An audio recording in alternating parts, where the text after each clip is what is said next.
नमस्कार, आपका स्वागत करते हैं बिहार समाचार में। तो आज जानते हैं दिन भर की छोटी एवं बड़ी खबरें। तो उससे पहले एक नज़र सुर्खियों पर डाल लेते हैं। तो आज जानते हैं बहुत बड़ी खबर निकल के आ रही है। तो आपको बता दें जाए, चिराग पासवान ने एक बार फिर से बागेश्वर बाबा को घेरने का काम किया। बागेश्वर बाबा पर बरसे चिराग पासवान, बोले कि हिंदू राष्ट्र पर सवाल उठाया, बोले देश संविधान से चलेगा। क्या है बड़ी खबर, बताएंगे विस्तार से। वहीं आपको पता चले एक और बड़ी खबर निकल के आ रही है। तो बता दें इस खबर को पूरी तरह आपको विस्तार से।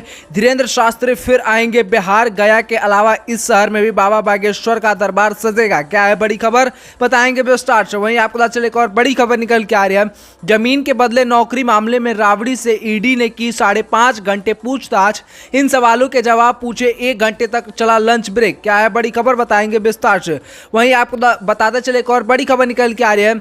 जातीय जनगणना पर सुप्रीम कोर्ट से भी नीतीश सरकार को झटका। हाई कोर्ट के फैसले में दखल से किया इनकार। क्या है बड़ी खबर, बताएंगे विस्तार से। वहीं आपको पता चले एक और बड़ी खबर निकल के आ रही है।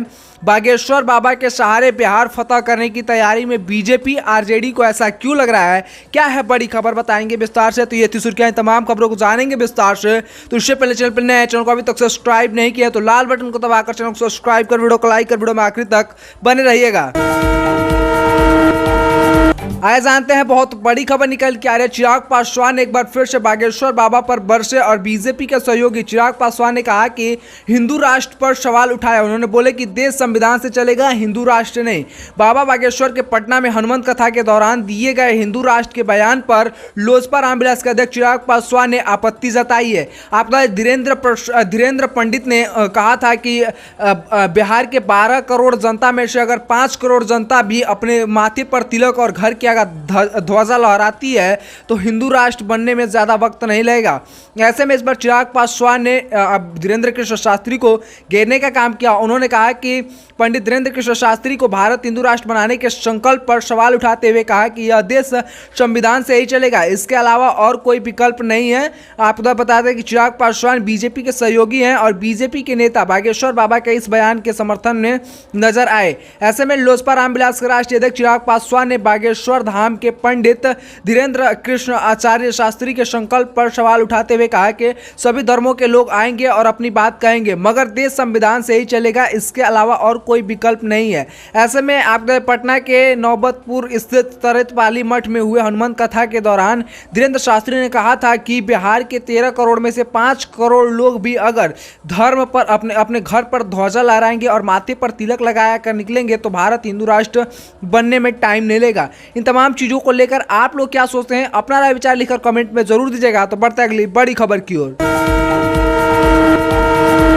आज जानते हैं बहुत बड़ी खबर निकल के आ रही है। तो आपको बताएंगे इस खबर को पूरी तरह विस्तार से। धीरेन्द्र शास्त्री फिर आएंगे बिहार, गया के अलावा इस शहर में भी बाबा बागेश्वर का दरबार सजेगा। अगर आप भी बाबा बागेश्वर के सपोर्टर हैं तो इस वीडियो को लाइक कर दीजिएगा, चैनल को सब्सक्राइब कर लीजिएगा।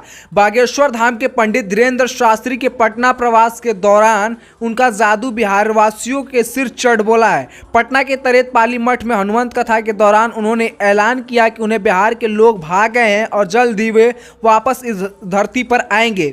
सितंबर में प्रीत पक्ष के दौरान गया में बागेश्वर बाबा की कथा होगी। इसके अलावा मुजफ्फरपुर में भी धीरेन्द्र शास्त्री का कथा होगा। इसके अलावा मुजफ्फरपुर में भी धीरेन्द्र शास्त्री का कार्यक्रम करने की तैयारी चल रही है।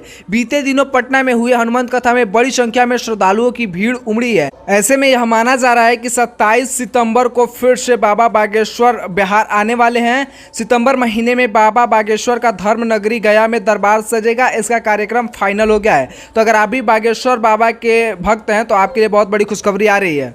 तो आप भी अपना राय विचार लिखकर कमेंट में जरूर बताएगा। तो बढ़ते हैं अगली बड़ी खबर की। तो आज जानते हैं बहुत बड़ी खबर निकल के आ रही है। जमीन के बदले नौकरी वाले मामले में राबड़ी देवी से ईडी ने की 5.5 घंटे पूछताछ। इन सवालों के जवाब पूछे 1 घंटे का लंच ब्रेक। बिहार की पूर्व मुख्यमंत्री राबड़ी देवी से नई दिल्ली स्थित ईडी के मुख्यालय में गुरुवार को पूछताछ हुई। पूछताछ की यह प्रक्रिया सुबह 11 बजे से शुरू हुई और जो 5 घंटे 30 मिनट तक चली। तत्कालीन रेल मंत्री और उनके पति लालू प्रसाद यादव के कार्यकाल में कथित नौकरी के बदले जमीन मामले को लेकर उनसे करीब 2 दर्जन प्रश्न पूछे गए। पूछताछ के क्रम में दोपहर करीब 1:30 बजे उन्हें लंच के लिए 1 घंटे का समय दिया गया। इसके बाद करीब 2:30 बजे से पूछताछ शुरू हुई। जानकारी के मुताबिक इस दौरान राबड़ी देवी से पूछा गया कि वे इस घोटाले के बारे में क्या जानती है। कई लोगों ने उनके नाम पर भी जमीन दान में दी है। इस पर उनका क्या कहना है, उनकी बेटी बेटा समेत अन्य परिजनों के पास जो संपत्ति है वह कैसे खरीदी गई है, इन खरीदों के लिए जुटाई गई राशि का स्रोत क्या है। इन तमाम सवाल आपदा लालू परिवार के कुछ करीबियों को भी लेकर तमाम सवाल आपदा राबड़ी देवी से किए गए। ऐसे में इन तमाम चीज़ों को लेकर पिछले 3 महीनों के दौरान जांच एजेंसियों इस मामले पर राबड़ी देवी के बेटे और बिहार के उप मुख्यमंत्री तेजस्वी यादव, बेटी सांसद मीसा भारती, चंदा यादव और रागिनी यादव से पूछताछ कर चुकी है। इस वर्ष मार्च में ईडी ने चंदा यादव, रागिनी यादव, हेमा यादव और राजद के पूर्व विधायक अबू दोजाना के ठिकानों पर पटना, दिल्ली, एनसीआर, रांची और मुंबई में छापेमारी भी कर चुकी है। ऐसे तमाम चीज़ों पर आपदा सभी ठिकानों से लाखों रुपए कैश के अलावा बड़ी संख्या में दस्तावेज भी जब्त किए गए हैं। इन तमाम चीज़ों को लेकर आप लोगों का क्या राय विचार है, हमें अपना राय विचार लिखकर कमेंट में जरूर बताएगा। तो बढ़ते अगली बड़ी खबर की ओर। जानते हैं बहुत बड़ी खबर निकल के आ रही है आपको। जातिगत जनगणना पर सुप्रीम कोर्ट से नीतीश सरकार को झटका, हाई कोर्ट के फैसले में दखल नहीं किया इंकार। बिहार में जातिगत जनगणना पर पटना हाई कोर्ट की ओर से लगे स्टे के खिलाफ सुप्रीम कोर्ट पहुंची नीतीश सरकार को झटका लगा है। शीर्ष अदालत ने इस मामले में सुनवाई करने से इंकार कर दिया है। उन्होंने कहा है कि 3 जुलाई को सुनवाई अगर उच्च न्यायालय ने कह दिया है तो उसी दिन होगा। ऐसे में तमाम चीजों को लेकर आप लोगों का क्या राय विचार है, लिखकर कमेंट में जरूर बताएगा। तो बढ़ते अगली बड़ी खबर की ओर। तो आज जानते हैं बहुत बड़ी खबर निकल के आ रही है। बागेश्वर बाबा के सहारे बिहार फतह करने की तैयारी में बीजेपी आरजेडी को क्यों लग रहा है ऐसा।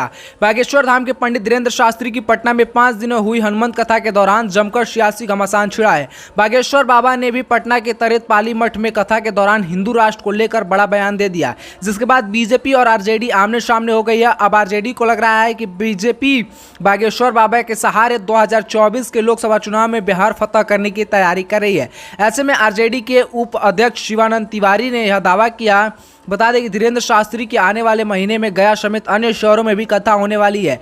ऐसे में आरजेडी और बीजेपी में अभी घमासान छिड़ा हुआ है। तमाम चीज़ों को लेकर आप लोग क्या सोचते हैं, हमें अपना राय विचार लिखकर कमेंट में जरूर दीजिएगा। आज के लिए इतना ही। अगर वीडियो को लाइक करें, चैनल को सब्सक्राइब करें, बने तमाम ऐसे महत्वपूर्ण खबर जानने के लिए, और कमेंट में प्यार से लिखिए जय हिंद।